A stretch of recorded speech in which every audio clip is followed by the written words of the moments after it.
ఈ ప్రజలకు కోట్లాది మంది దాహార్తిని తీర్చే ఈ యొక్క చెరువులను శ్రీమంతులుగా గొప్ప వ్యక్తులుగా ఉన్న వాళ్ళు వాటి పక్కనే ఫామ్ హౌజ్ల పేరు నిర్మించుకొని వాళ్ళ డ్రైనేజ్ కాలువలు తీసుకెళ్ళి గండిపేటలో కలిపినారు.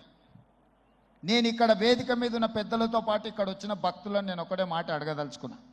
ఇవాళ వాళ్ళ విలాసవంతమైన జీవితం కోసం నిర్మించుకున్న ఫామ్ హౌజ్ల నుంచి వచ్చే డ్రైనేజ్ గండిపేటలో హిమాయత్ సాగర్ తాగునీటిలో కలిపితే ఆ నీళ్లు హైదరాబాదు నగరానికి తాగడానికి సరఫరా చేస్తుంటే వాళ్ళు నిర్మించిన అక్రమ నిర్మాణాలను వదిలేస్తే ఇక నేను ప్రజాప్రతినిధిగా విఫలమైనట్ట కాదా మీరు ఒక్కసారి ఆలోచన చేయండి.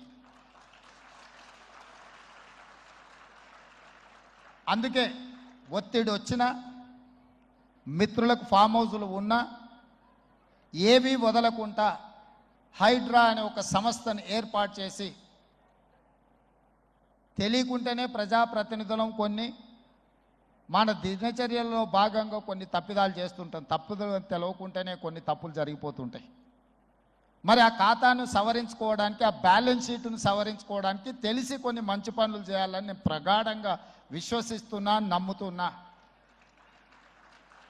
ఆ తెలిసి చెయ్యాలనుకుంటున్న మంచి పనులో భాగము ఈ చెరువులను చెరబట్టిన వాళ్ళ నుంచి విముక్తి కలిగించాలన్న ఏకైక లక్ష్యంతోనే ఈరోజు చెరువులను ఆక్రమించుకున్న వాళ్ళను ఎవరిని వదలకుండా ఉక్కు పాదంతో అణిచివేయాలన్న ఆలోచన, అందులో నిర్మాణాలను ఏ ఒత్తిడి వచ్చినా వెనక్కి తక్కకుండా తొలగించాలన్న ఆలోచనతోనే ఈరోజు ఈ చెరువులలో ఉన్న అక్రమ కట్టడాలను కూలగొడుతున్నాము.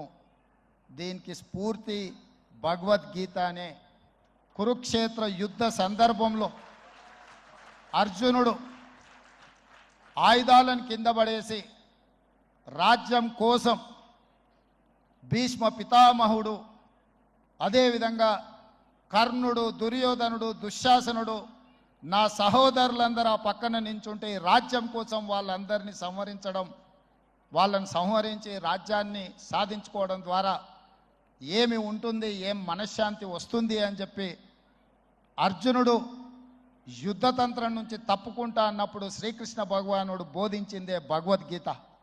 చంపేదెవరు, చంపించేదెవరు, లోక కళ్యాణం కోసం నీ బాధ్యతను నెరవేర్చాల్సిందే.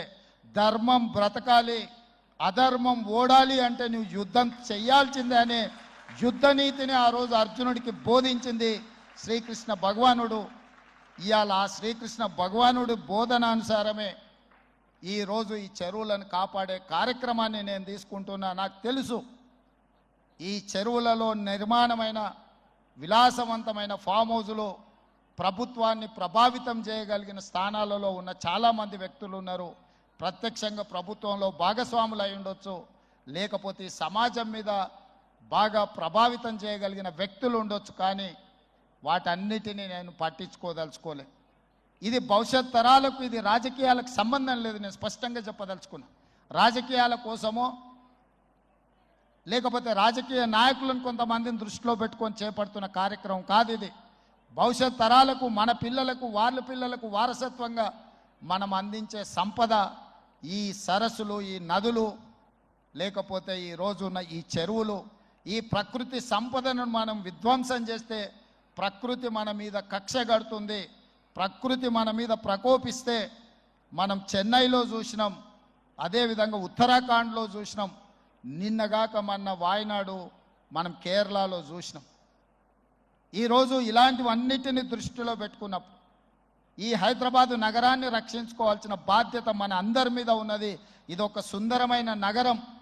ఈ నగరానికి ఈ చెరువులే ఒక అందం. ఈ చెరువులను కాపాడే బాధ్యత ఈ ప్రభుత్వం తీసుకుంటుంది. ఎవరు ఏమనుకున్నా, ఎవరు ఏ ఒత్తిడి తెచ్చినా వాటన్నిటిని పక్కన పెట్టి చెరువులను ఆక్రమించుకున్న వాళ్ళ భరతం పడుతుంది ఈ ప్రభుత్వం అని చెప్పి నేను ఈ సందర్భంగా తెలియదలుచుకున్నా. ఆనాడు కురుక్షేత్రంలో ధర్మం వైపు శ్రీకృష్ణుడు, అర్జునుడు నిలబడ్డందుకే ఈరోజు ఆ ధర్మం అనేది కాపాడింది. వాళ్ళు ధర్మాన్ని కాపాడితే ధర్మం మనల్ని కాపాడింది. ఈరోజు మనం చేస్తున్న పని కూడా అలాంటిదే. మీ అందరి సహకారం ఉండాలి. అదేవిధంగా నిర్వాహకులకు